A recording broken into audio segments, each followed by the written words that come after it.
Olha, continuando aqui a nossa jornada pelo Reino Invisível, a gente vai mergulhar agora numa ideia do capítulo 2 que é transformadora.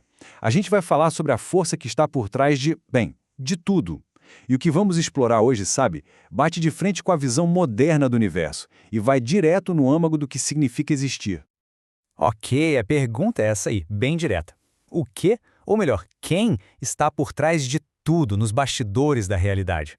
Sabe, é tipo um algoritmo cósmico, uma lei fria, impessoal, ou será que é algo ou alguém com um rosto, com uma voz? É exatamente essa a tensão, o ponto central que a gente vai explorar agora. Hoje em dia é muito comum, né? A gente tende a pensar no universo quase como um grande sistema operacional. A gente fala de códigos, de informação, campos de energia, e essa linguagem toda, ela passa uma sensação de controle, como se a realidade fosse um quebra-cabeça que a gente pode não só decifrar, mas quem sabe até manipular. Mas a pergunta que fica é, será que essa visão dá conta de explicar tudo mesmo? Será que é só isso? Pois é, mas é bem aqui que a coisa muda completamente de figura.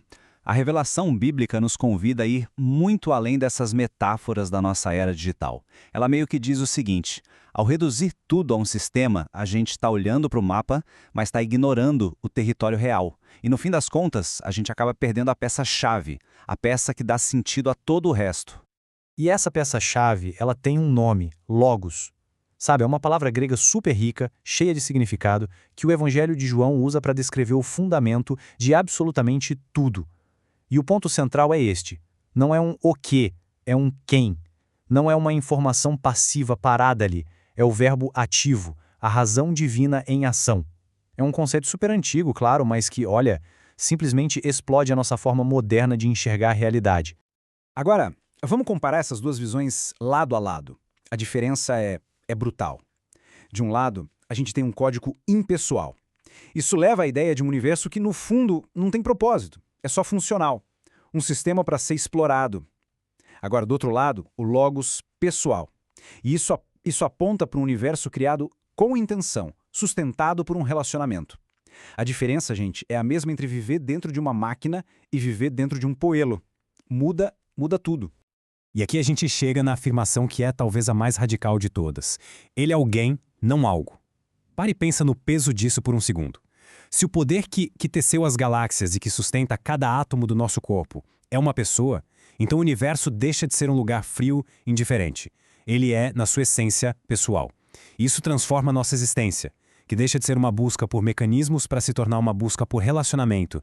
Tá, mas e aí? Qual é o papel dessa pessoa em tudo isso? Bom, lá em Colossenses a gente tem um quadro bem completo. Primeiro, a origem. Tudo foi criado por ele, é o ponto de partida de tudo. Depois o sustento, tudo subsiste nele. E essa é a mais incrível. A existência não é algo que aconteceu lá atrás e pronto, não. Ela é mantida a cada nanosegundo pela vontade dele. O ar que a gente respira, o chão sob os nossos pés, tudo é sustentado por ele agora. E por fim, o propósito. Tudo foi criado para ele. Ou seja, não estamos à deriva. Existe um destino, um ponto final para toda a criação.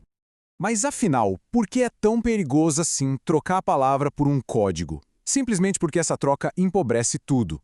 Ela transforma o Deus pessoal num sistema a ser explicado, a ser dissecado. Pensa bem, a nossa resposta para um sistema é a análise, certo? Mas a nossa resposta para uma pessoa é diálogo, confiança, adoração. Então, quando a gente troca o logos por um código, na prática, a gente está trocando o altar para uma mesa de laboratório. E nesse processo a gente desfigura completamente a nossa compreensão da realidade. E tudo isso nos leva para uma distinção que, olha, muda o jogo todo. O universo funciona como um mecanismo ou ele é governado por uma autoridade. Pensa no mecanismo tipo um relógio. Ele é previsível, ele é autônomo. A partir do momento que se entende as engrenagens, pronto, ele é dominado. Mas uma autoridade é bem diferente. Envolve vontade, propósito, relacionamento. Não se domina uma autoridade. A gente se relaciona com ela. Então, o ponto crucial é este. A nossa postura diante da realidade muda da água para o vinho. Diante de um mecanismo, a gente tenta ativar os poderes dele, certo? Mas, diante de uma autoridade, a postura é outra. A revelação bíblica não nos chama para manipular a palavra, mas para nos submetermos a ela. E é importante dizer que submissão não tem nada a ver com opressão, é alinhamento. Pensa num músico se afinando com o resto da orquestra para criar uma harmonia perfeita. É isso. Aí alguém pode perguntar, e as leis da física, da biologia? Pois é. Elas não são forças autônomas, cegas, que existem por si só. A gente pode pensar nelas como a gramática da fala de Deus. Elas são, na verdade, a descrição da consistência, da fidelidade com que Cristo sustenta o universo. A ordem que a ciência observa e estuda não é a ordem de uma máquina, é a sintaxe coerente do governo do rei. Ok, vamos trazer isso tudo para a nossa vida prática. Se o fundamento de toda a existência é uma pessoa e não um processo, o que isso muda de verdade no nosso dia a dia? Muda tudo. Muda a forma como a gente encara uma nova descoberta científica. Não é a prova de um universo vazio, mas a descoberta de mais um detalhe incrível da arte dele. Muda como a gente enfrenta o caos. Não é um bug no sistema, mas algo que de alguma forma está sobre a soberania dele. E no fim, tudo isso nos deixa com esta pergunta para reflexão. Se o universo não é um sistema a ser decifrado, mas um relacionamento a ser vivido, qual é a nossa resposta? A gente vai continuar agindo como hackers, tentando encontrar brechas no código para nosso próprio benefício, ou a gente vai se posicionar como participantes, como ouvintes da voz do autor de tudo? Porque a escolha entre controle e confiança, entre análise e adoração, é essa escolha que define a nossa experiência da realidade.